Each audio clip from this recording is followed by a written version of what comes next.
Assalamualaikum warahmatullahi wabarakatuh. Welcome to my channel.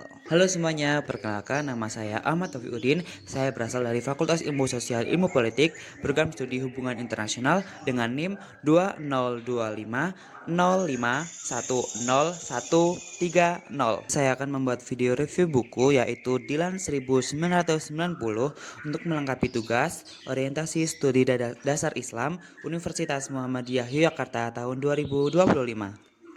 Buku Dilan 1990 karya Pidi Baik merupakan novel fiksi yang berlatar tahun 1990-an di Bandung.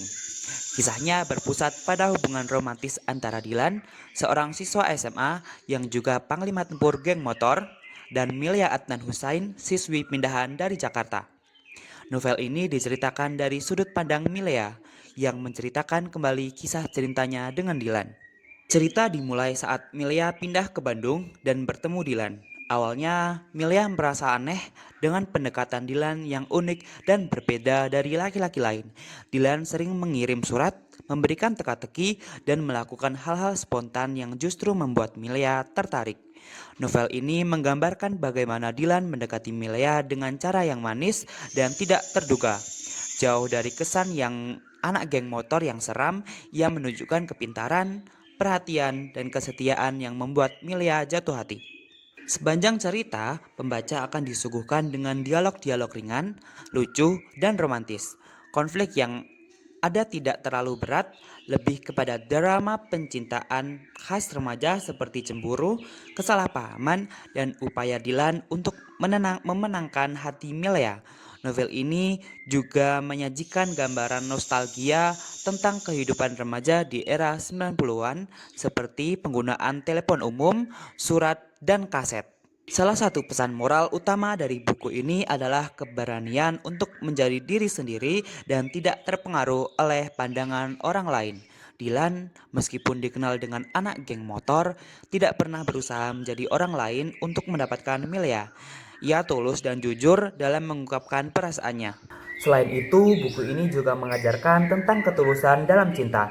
Dilan tidak menggunakan rayuan gombal atau paksaan. Ia mendekati Milea dengan cara yang santai namun penuh perhatian. Kisah mereka menunjukkan bahwa cinta sejati dibangun dari kejujuran, rasa saling menghargai, dan komitmen untuk menerima pasangan apa adanya. Pilihan dari buku ini yang pertama adalah gaya bahasa yang unik dan ringan. Pidi Baik berhasil menciptakan dialog dan narasi yang terasa hidup dan jujur, seolah-olah pembaca sedang mendengarkan langsung cerita dari Milea. Gaya bahasanya yang santai membuat buku ini mudah dinikmati. Yang kedua, karakter yang kuat. Karakter Dilan dan Milea sangat berkesan dan relatable.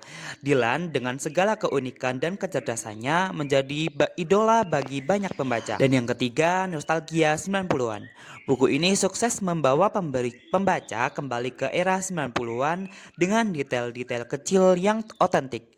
Hal ini memberikan nilai tambah terutama bagi pembaca yang mengalami masa remaja di era tersebut. Setelah itu saya akan membacakan kekurangannya. Yang pertama, alur cerita yang sederhana. Plotnya terbilang ringan dan minim konflik berat. Bagi sebagian pembaca yang menyukai alur yang kompleks dan penuh ketegangan, buku ini mungkin terasa kurang dan menantang. Yang kedua, terlalu berfokus pada romansa. Kisah ini hampir seluruhnya tentang percintaan Dilan dan Milea. Aspek lain dari kehidupan mereka seperti sekolah atau hubungan dengan teman-teman lain tidak terlalu dieksplorasi. Dan yang ketiga, penggambaran yang idealis. Hubungan Dilan dan Milea seringkali digambarkan terlalu sempurna, yang mungkin tidak realistis bagi sebagian orang. Kenapa aku pilih buku Dilan 1990? Karena memilih buku Dilan 1990, buku ini menawarkan pelarian yang menyenangkan dari realitas. Novel ini tidak hanya sekedar cerita cinta remaja, tetapi juga sebuah cermin tentang kesederhanaan dan ketulusan. Gaya bahasa yang unik dan karakter yang kuat membuat buku ini sangat menghibur dan mudah disukai. Sekian video dari saya, jangan lupa like, subscribe, dan komen. See you guys. Wassalamualaikum warahmatullahi wabarakatuh.